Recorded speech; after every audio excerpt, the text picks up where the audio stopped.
여러분 안녕하십니까. 10월 9일 의령군민회관에서 국립국어사전 박물관 건립 의령 추진을 위한 제1회 전국신앙송대회가 열리며 그 모습을 말씀드리겠습니다. 의령신앙송대회 10월 9일인데 보름 정도 놔두고 추진위원장이 사퇴를 했다고 합니다. 처음부터 맡아서는 안 될 것을 맡아서 충의의 고장 의령에 엄청난 폐해를 가져온 것입니다. 이미 결과는 달라질 게 하나도 없습니다. 본선 진출자도 뽑아놓고 심사위원들도 잘 아는 지인으로 다 정리해 놓았을 것입니다. 달라질 것은 아무것도 없습니다. 다만 법적인 책임을 져야 한다는 것입니다.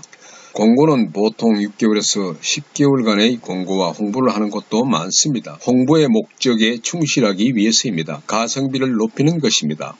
비용을 들인 이상의 홍보 효과를 높이기 위한 것입니다. 그런데 의령에서 하는 10월 9일 열리는 국립국어사전 박물관 건립을 염원하는 전국신앙송대회는 목적이 전도된 것입니다. 특히 의령 군민들은 거의 대부분 아무것도 모릅니다. 인터넷에 전국신앙송대회라고 검색하면 나와야 하는데 나오질 않습니다. 기껏해야 아시아경제 신문에 8월 30일자에 기사가 나왔지만 마감을 하루 앞둔 시간이었습니다. 그리고 그 기사를 쓴 기자도 이번 본선 대회에 출전하는 것으로 알고 있습니다. 대회날 보시면 아시겠지만 모든 게 묘하게 돌아가고 있습니다. 기껏해야 공지된 곳에 것이 있다면 추진위원장 개인 다음 카페에 공고되어 있습니다. 본선 합격자 발표도 그 카페에 실려 있습니다. 이건 개인 행사가 아닙니다. 국가의 세금으로 운영하는 전국대회입니다. 어마어마한 인물을 띄고 하는 그런 신앙송 대회입니다. 국비를 들여서 하는 국립국어사전 박물관 건립을 염원하는 전국신앙송 대회가 대국민 사기가 된 것입니다. 의령의 국립국어사전 박물관 건립을 기원하는 지정시를 최고의 낭송가들이 와서 낭송하면 그 빛이 더 높을 것입니다. 김해 사충신 신앙송도 사충신을 기리는 시를 대한민국의 최고의 신앙송가들이 낭송을 하니 김해 사충신 의병들이 기뻐하는 모습이 그려졌습니다. 그런데 실성할 것은 참가 자격을 또 제한했습니다. 대상 수상자 그리고 최우수상 수상자까지 참가를 제한시켜버렸습니다. 그것은 무엇을 의미하겠습니까? 홍보를 목적으로 하는 대부분의 전국신앙송 대회는 별도의 제한이 없습니다. 대한민국 국민이면 누구나 다입니다. 널리 우리 대회의 목적이 국립국어사전 박물관 건립은 의령에 해야 된다는 어마무시한 큰 명제를 갖고 있습니다. 목적에 충실하기 위해서는 누구나 관심을 갖게 해야 하는 것입니다. 그럼에도 불구하고 추진위원장의 사역을 위해서 제안하고 회원들끼리 잔치를 벌이기 위한 수단으로 전락하고 말았습니다. 지난 24일 김해 사충신 의병 전국신앙송대회는 전국대회에서 대상을 받은 사람들이 대거 와서 멋진 기량을 겨루고 행사의 목적이 퇴색되지 않게 마쳤습니다. 지난 24일 김해 사충신 의병 전국신앙송대회는 전국대회에서 대상을 받은 사람들이 대거 와서 멋진 기량을 겨루고 행사의 목적으로 사충신을 다시 한번 기르는 사충신 관련 시를 격조 높고 품격 있는 사충신 시를 낭송하여 큰 목적을 달성했다고 할 수가 있습니다. 이번에 김해 가서 들은 이야기로 참으로 어처구니 없게도 3년 전 제1회 김해에서 치른 남명조식 선생님 정신 이어가기 전국 신앙송대회에서 문제의 의령 추진위원장이 그때 거기서 추진위원장을 하면서 엄청난 무리를 일으켜 김해 문인회가 발칵 뒤집어졌고 추진위원장으로 추대했던 현재 회장은 그때 엄청난 질타를 당하게 되고 그분의 말인즉 정말 그런 인간인 줄 몰랐다고 했습니다. 남명조식 선생님이 어떤 분입니까 여러분? 청렴결백의 대명사이신 분입니다. 그 청렴결백하고 의병장들을 길러내신 분, 애국자이십니다. 그런 행사에 가서 부정한 행위를 하다니 그리고 그 이후로 그 인간은 김해에 얼씬도 못하게 했다고 합니다. 눈 덮인 들판길을 가장 먼저 가는 사람은 아무렇게나 가지 말라고 했습니다.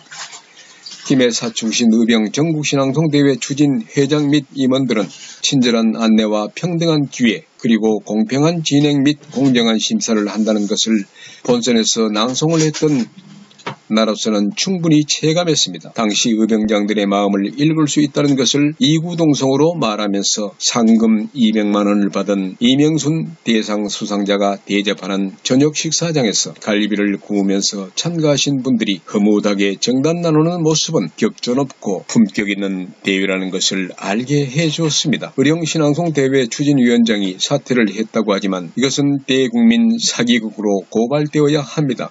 만인의 평등한 기회를 앗아간 것입니다. 국립국어사전 박물관을 의령에 추진해야 한다는 취지의 홍보 효과를 망각한 것에 대한 감사도 이루어져야 할 것입니다.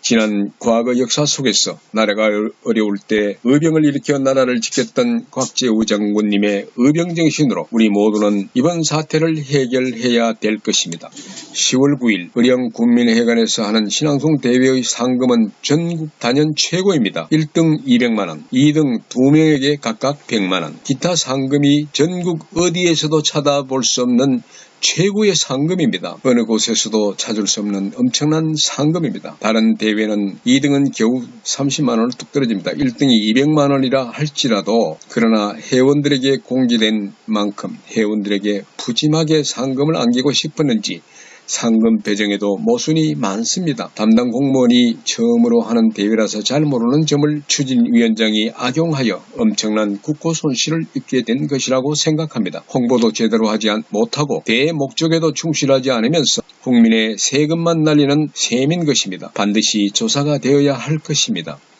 천하위공이요 멸사봉공이라. 천하는 만인의 것이고 천하는 모든 사람들을 위한 것이다. 공적인 목적을 위해 사적인 감정이나 이해관계 등을 포기해야 하는 것이 국민들이 가져야 될 마음이라고 생각합니다.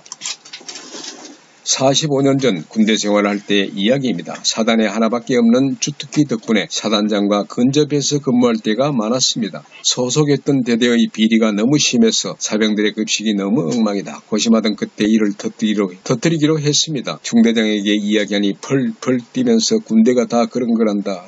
그리고 오히려 나에게 질타하면서 발길질을 당했습니다. 태권도를 나한테 하더라고요. 사귀던 여자친구에게서 선물 받은 파카 고급 만년필이 박살이 났습니다. 발이 가슴까지 올라와 심장을 내질렀습니다. 바로 대대장에게 보고했습니다. 왜 이리 급식이 좋지 않느냐고 개선해달라고 했습니다. 범죄의 중심에 있는 대대장에게 개선을 요구했으니 대대장 또한 들어줄 리가 만무했습니다. 이들이 저지르는 범죄는 휴가증 장사를 하는 것에서부터 시작됩니다. 사단통신대대는 바로 수도권과 맞물려 있어서 그런지 부잣집 아들들이 많았습니다. 가능하면 휴가 가기를 원한다. 그 점을 이용해서 휴가를 보내면서 다녀오면 돈을 받는 것이다. 일주일 가면 5만원, 열흘 가면 10만원 이상을 받았습니다. 사병 월급이 몇천 원 할 때입니다. 어떤 사병은 한 달에 2번도 휴가를 간다. 부잣집이니까 아마도 자주 나오라고 했을 것입니다. 이름만 대면 다 아는 재벌 회장 아들은 파견지에 파견 가는 것으로 하여 부산에 있는 집으로 가서 군대 생활을 하는 것도 보았습니다. 매월 엄청난 돈이 이들에게 전해진다는 소문이 자자했습니다. 그 회장은 내무반에 장롱만한 크기의 17인치 칼라 TV를 기증하고 우리나라는 아직 칼라 TV의 방송을 하지 않을 때 칼라로 볼 수 있는 AFKN을 시청하는 정도였습니다. 심상에 카페트도 깔아주고 하니 대부분의 사병들은 고마워했습니다. 심각한 부조리와 부정으로 군대가 썩어갔습니다. 공교롭게도 대대장, 중대장, 인사계, 주임상사, 소대장까지 전부 같은 지방 사람들이었습니다. 중대장에게 말했습니다.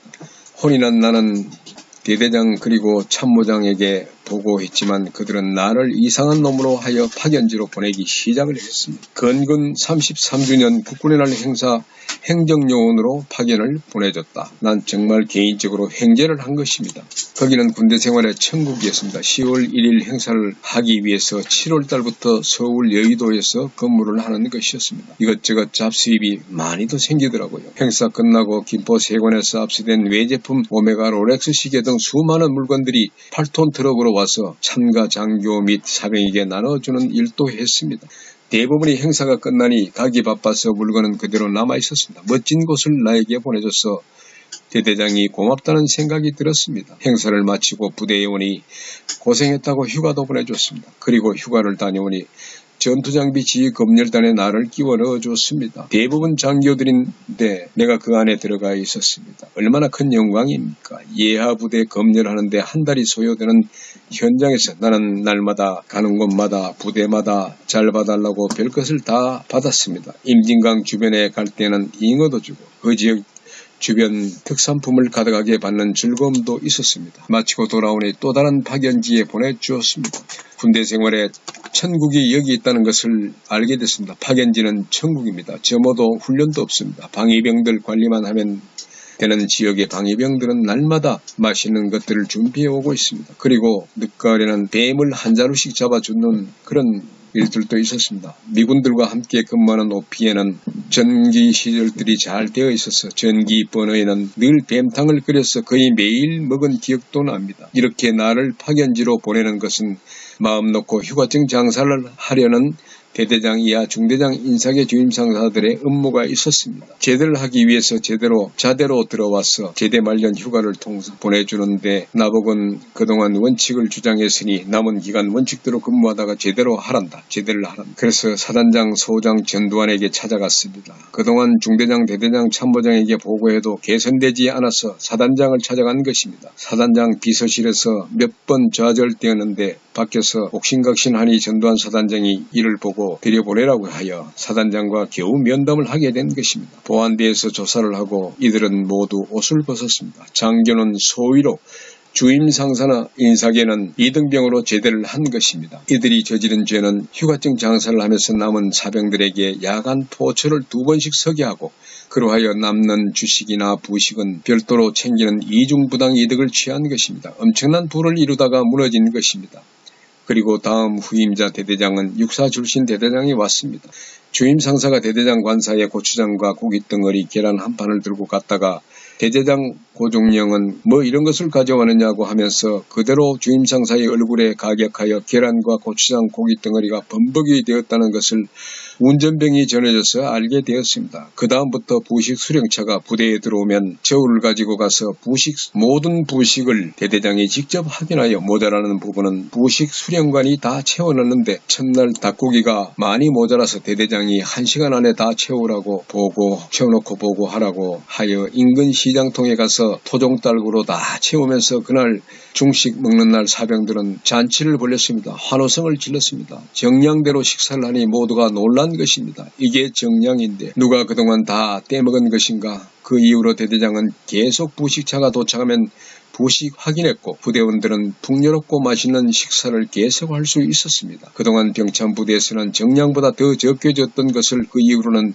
특별한 부대로 지정하여 모든 부식이 오히려 5% 정도 더 오게 된 것입니다. 쌀은 남아서 주말이면 떡을 해서 부대원들이 먹게 되고 회식도 푸짐하였으며 회식할 때마다 들리는 노래소리 따라 전두환 사단장도 회식장에 와서 사병들과 신나게 한바탕 놀고 가며 사병들의 사기는 충천에 달했습니다.